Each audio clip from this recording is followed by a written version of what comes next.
Well, good morning, everybody. First of all, let me introduce myself. My name is Mike Hollands. I've been working with Interxion for about 3.5 years now. Prior to Interxion, I was at Colt for 5 years and Cable and Wireless for more years than I care to remember. My role at Interxion is to work with what we call our connectivity segment. So that includes carriers, internet exchanges, mobile network operators, CDNs, and local fiber providers. And the role is to both try and attract those providers into our facilities, and then to help those providers get as much business as possible from their investments that they've made in our facilities. So we don't provide any connectivity services ourselves other than cross-connects in our data centers. We just purely provide co-location, but our facilities are greatly enhanced by the presence of connectivity providers. So that's a bit about me and my role. What I wanted to share with you was the experience that Interxion has, from our perspective, with internet exchanges across Europe. So we operate in 11 countries in Europe. We don't operate outside Europe, so it's 11 countries in Europe, in 13 cities. And in those 13 cities, we currently have 22 different internet exchanges located in our facilities. And I wanted to sort of show you the differences of engagement that we have, the different roles we have in different cities, depending very much on the history of how the interconnection market developed in each of those cities. So I mentioned history. And my first slide just tries to paint, first of all, where Interxion fits in the development of internet exchanges over the years. So you'll see that in 1998 is the year Interxion was actually founded. That's when we built our first data centers in Amsterdam. Quite a few companies, internet exchanges, were well established by then. So the London Internet Exchange and AMSIX had already been around for 4 years when we actually came into being. Others followed after our arrival. Let's have a look a little minute at the AMSIX, the Amsterdam Internet Exchange. So they started in 1994. We arrived in 1998. But actually, the AMSIX didn't move to Interxion or place one of their core nodes in Interxion until 2009, right at the other side of the chart. So you can see that the AMSIX was around for many years before they actually started collaborating and working at one of our facilities. That has a big impact on the role we play in Amsterdam. You'll see when I show some figures later that the percentage of traffic and members that co-locate at our site in Amsterdam is very small compared to others in the market. However, the story is very different with DKIX. So the DKIX Internet Exchange in Frankfurt, though it started in 1995, it started in a rather small, unprofessional locations to begin with, and they issued an RFP for a data center location in Frankfurt, which Interxion responded to. And in fact, we built a new data center on the back of that RFP. It became Frankfurt 1, and it was the beginning of a relationship that has led to us building 10 or 9 more facilities on that same campus. And today, 50% of DKIC's traffic goes through, the Interxion Frankfurt campus. So just 2 polar differences in terms of the timing at which the co-location provider, in this case Interxion, gets involved with the Internet Exchange, has a big bearing on the success and amount and key role that we play following that. A couple of other things I'd like to mention. You'll see that Swiss IX began in 2001. So with Internet exchanges that existed after we were around, in some instances, we played quite a key role in getting them established. So with Swiss IX, we actually provided the initial equipment that got them off the ground. You'll see in 2009, France IX, Interxion were a founding member of France IX. So we obviously don't offer any connectivity services. We're not an ASN. But what we did do was provide France IX with the financial investment necessary to buy equipment. And for many years, we paid for their office space. They're totally independent of Interxion, but I hope it sort of gives you an indication of how, where needed, we have stepped in to help the Internet exchanges develop.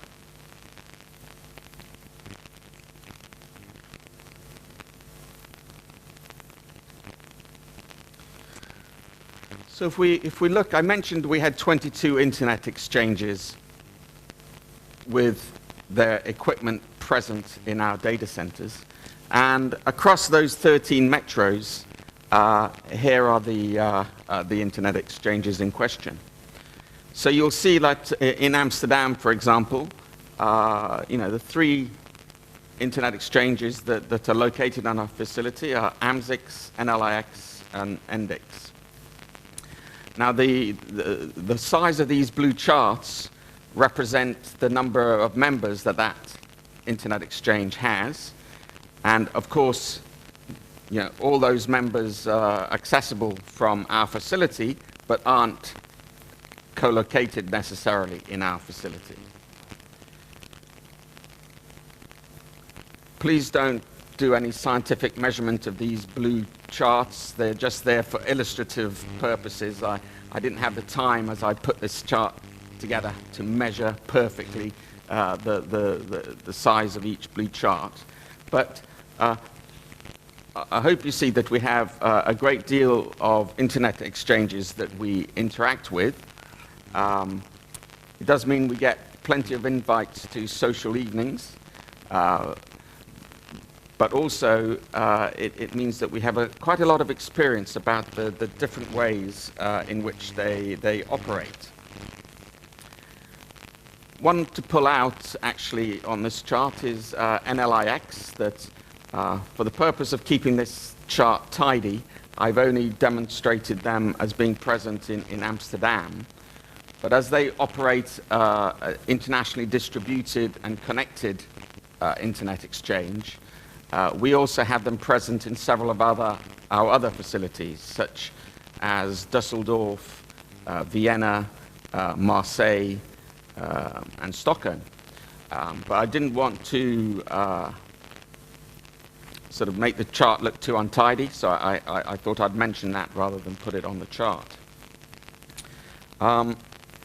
There's a very big difference in the metros in terms of the maturity of the Internet exchange market. So clearly in London, The links and LUNAP have been around a long time, but you'll see in Marseille the internet exchanges are very nascent. So, France X has been there a while, but for many years it only had 4 or 5 members on their exchange. After we purchased the facility that they're located in, what used to be called SFR Net Center, after we purchased that, we've seen France IX develop a little bit faster, and they're now up to 20 members. And of course, DKIX have announced expansion into Marseille and have set up DKIX Marseille, which went live last week.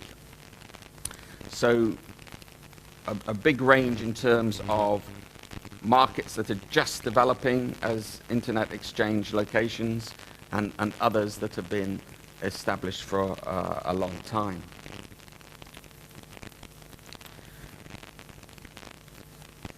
One very recent addition as well is in Vienna, where the Vienna Internet Exchange have been located in Interxion for many years, but the Serbian Open Exchange, there in the bottom left-hand corner, has just established a point of presence in our Vienna facility.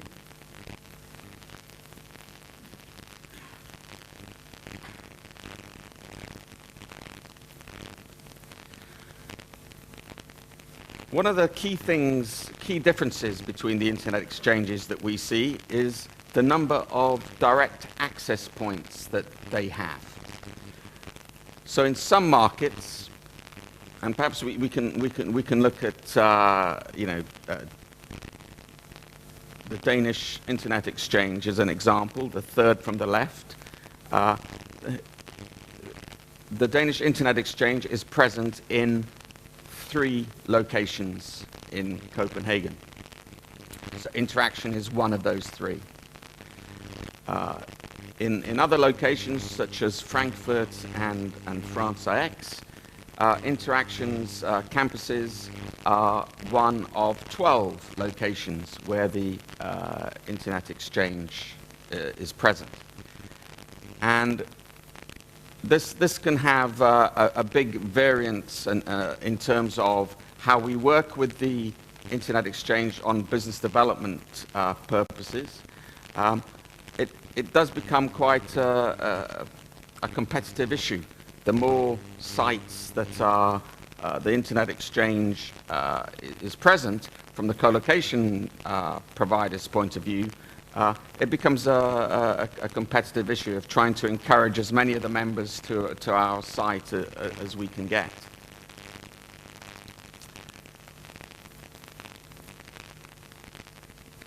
If you look at the Vienna Internet Exchange, the VIX there towards the left, you'll see that they're currently now in 3 sites.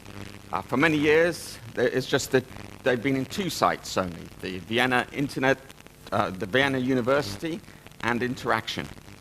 But as of a few days ago, they've now expanded into a 3rd location, which is eShelter's new data center in Vienna. So the dynamics of how many locations they are located in is constantly changing, and something that is a key metric for the co-location provider.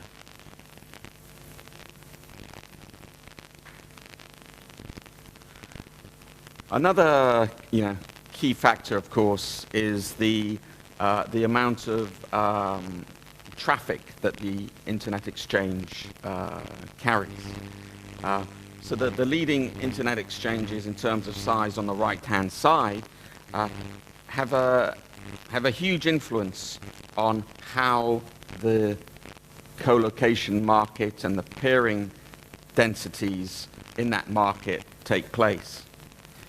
So like I say, DKIX, Interxion were involved with DKIX at a very key moment in Frankfurt, and so you've seen a high percentage of their members are co-located in our facility, and we generate over half the traffic of DKICs from our facility.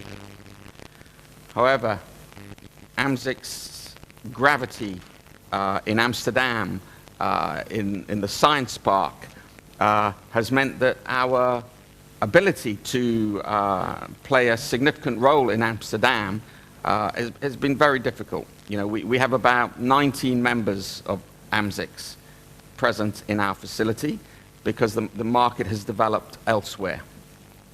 And since 2009, we haven't been able to change that. So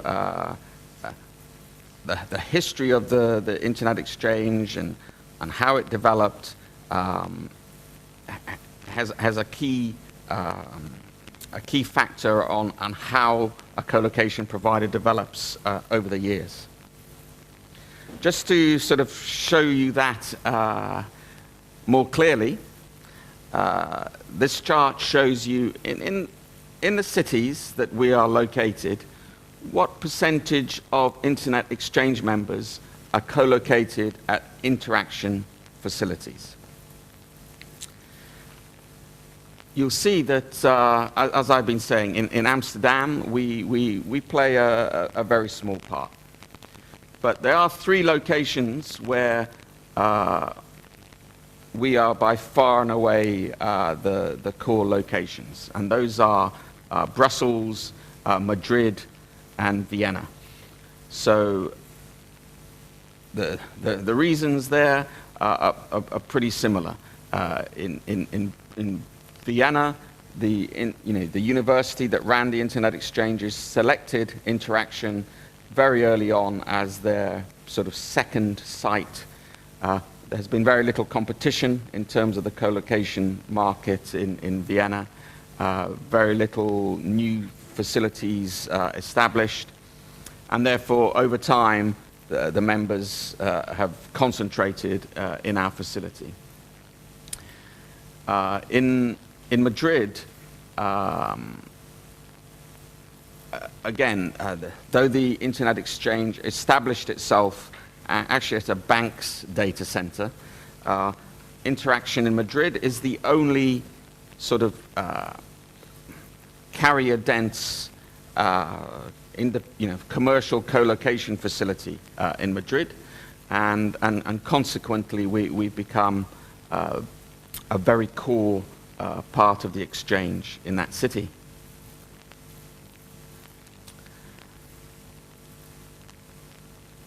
I've said that the situation can be quite hard to change from a co-location provider in terms of the role we play once it's been established. Occasionally, things change. You do see a shift in the dynamics in a city. One case study of this is London. So let me just, for those of you not familiar with London, the majority of data centers at which the Links is located are in the Docklands, where they have 7 locations, where you see that U bend in the river. And that has been where Links has developed and grown, and where the majority of members are based. And that's not where Interxion London campus is based. Our campus is in central London, and you can see that there are also other locations further out of London that Links have established their platform. Now, I've said that things are difficult to change. What's happening in London is that the Links decided to move one of their core nodes outside of the Docklands for the first time last year to our facility in central London. BT, the incumbent, established their UK peering platform in our facility in London.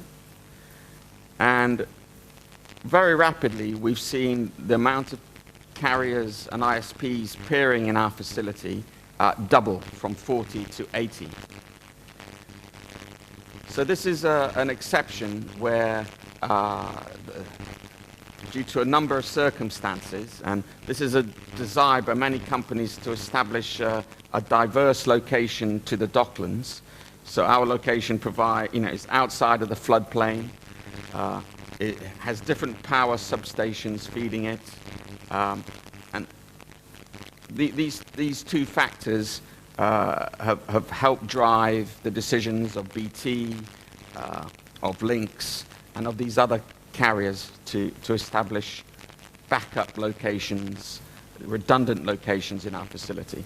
So this would be the only example I would see of the market changing in a significant way once the trend has been established. I just want to go back to this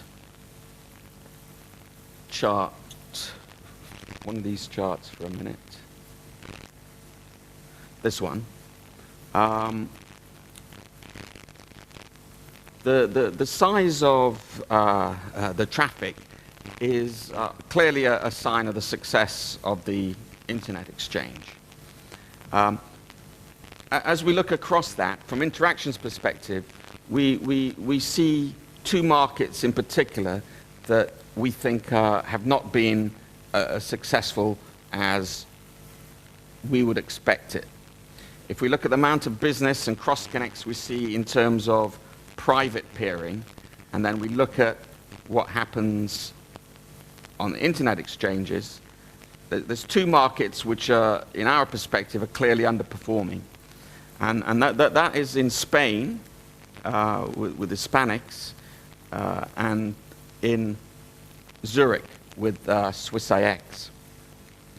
So one thing that you may not be aware of is that only until very recently, SwissIX didn't actually have any fees for being connected to the SwissIX platform. And without fees, they had few funds for business development activities and for upgrading their platform to the more up-to-date equipment. That's changed, and they've now started to charge fees, and we're seeing a much more they're much more active on the market from business development perspective. In Spain, the issue here has been that our customers keep telling us that they find it quite difficult getting things done quickly and efficiently, with the Hispanics, and this has led to what we see, a significant underdevelopment of Spain as from a public Internet exchange point of view. If you look at all the amount of activity from connectivity that we see in our Madrid data center, Madrid was actually our number 3 most carrier active facility last year, and yet we saw very little growth, corresponding growth on Hispanics.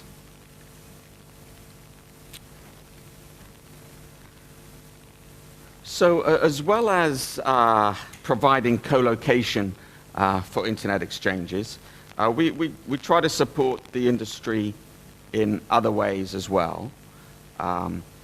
Interxion is a patron of EuroIX. So EuroIX is the Association of Internet Exchanges in Europe. They meet twice a year. So all the Internet exchanges from Europe and beyond actually get together. There's an upcoming meeting this month in Berlin. And as patron, Interxion provides financial support to the association so they can run their meetings and host social events. In addition, EuroIX has some servers where they host their website and the databases that they're developing to help the industry. And Interxion provides free of charge space in our Amsterdam data center for EuroIX to place that, their servers. Also, for the last 3 years, we've been gold sponsors of the European Peering Forum. So, the peering community meets once a year in Europe. And again, as a measure of our support and appreciation for the community, we've been gold sponsors at the last 3 years, which, if you're interested, it's on their website. Costs us 20,000 euros each time to do that.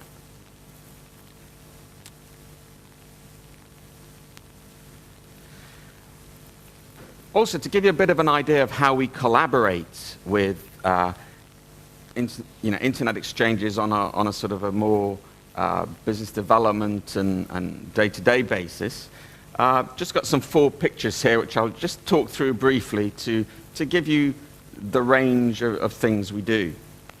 On the left-hand side there is, at the top, is from Bangkok, the Capacity Asia.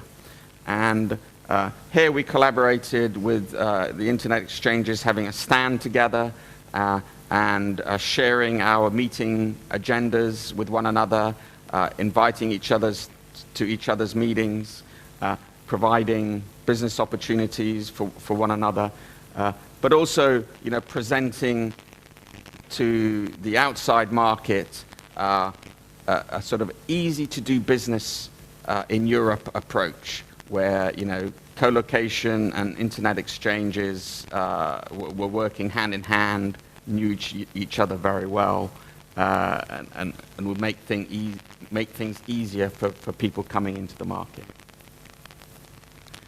On the right-hand side was an event we ran with the AMSICs at ITW last year.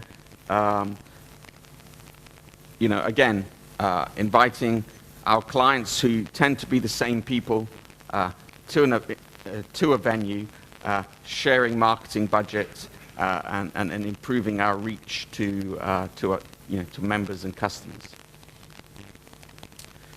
On the bottom right-hand side here, you see a picture of Interxion collaborating with the Vienna Internet Exchange. When the Vienna Internet Exchange upgraded their platform to a next generation platform recently, they had an event for their members to promote this. We provided the room and collaborated with them to celebrate that upgrade. And on the left-hand side there, you see us, what you see is the SwissIX annual general meeting last year. This was the meeting at which the SwissIX actually decided to start charging for port fees. And what you see is a room which is actually on top of our data center in Zurich. And there's also a social area next to it. And again, we provided that free of charge to SwissIX, which was pretty important considering they had no revenue income at the time. So that was provided free of charge, to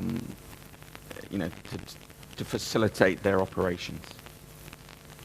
So I hope that just sort of gives you an idea. You multiply that by 22 and all the different internet exchanges that we collaborate with, you kind of get an idea for how active our sort of events coordinator is. Final slide, or penultimate slide, is I just wanted to mention a couple of key trends that we are seeing that we think is the start of something very significant as far as internet exchanges go. We, of course, saw AMSICs, Links, and DKICs take the European Internet Exchange model to the United States.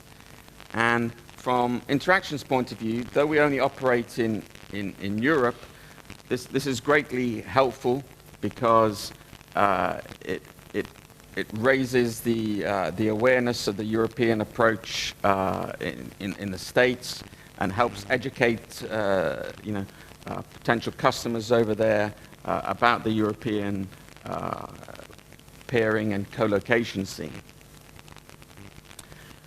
We've also seen recently something new, which is an internet exchange from one country expanding to a location where another country's internet exchange may already operate.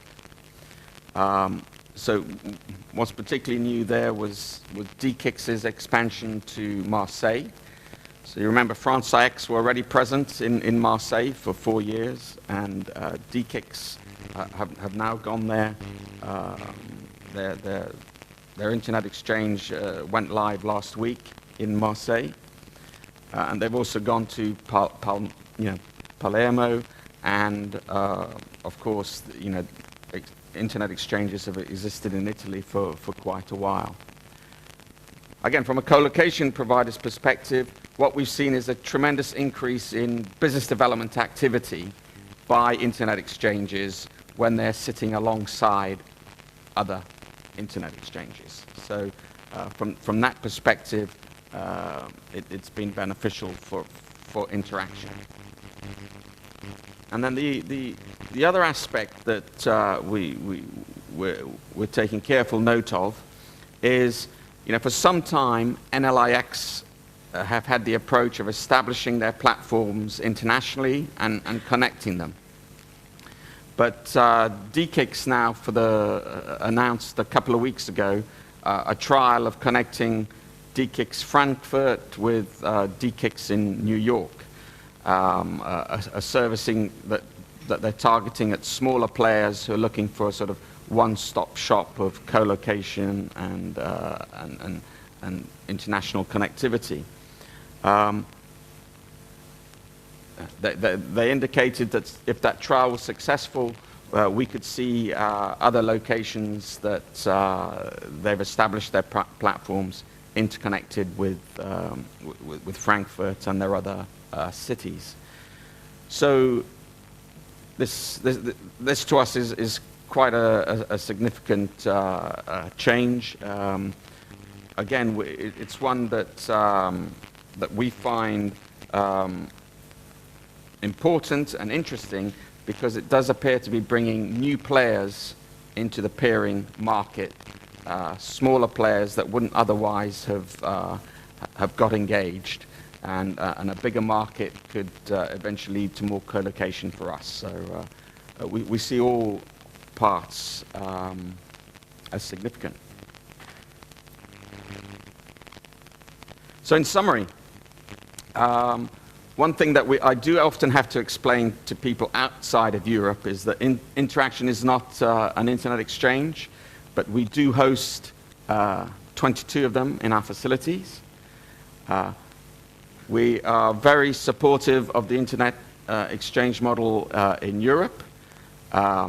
As you've seen, our position in that market varies tremendously from metro to metro, depending on the historical development of the peering markets in that city. And we do all of this because it's a very symbiotic relationship between internet exchanges and carrier-neutral data centers. So thanks for your time. If there are any questions now, I'm happy to take them. Otherwise, please grab me in the break at an appropriate moment. Thank you very much, Mike. Any questions to Mike at all?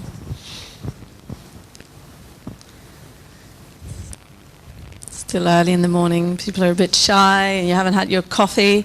Okay, well Mike will be around, you'll certainly be around tonight as well if there are any questions, right? I will indeed, yes. Okay. Okay, well then thank you very much first of all.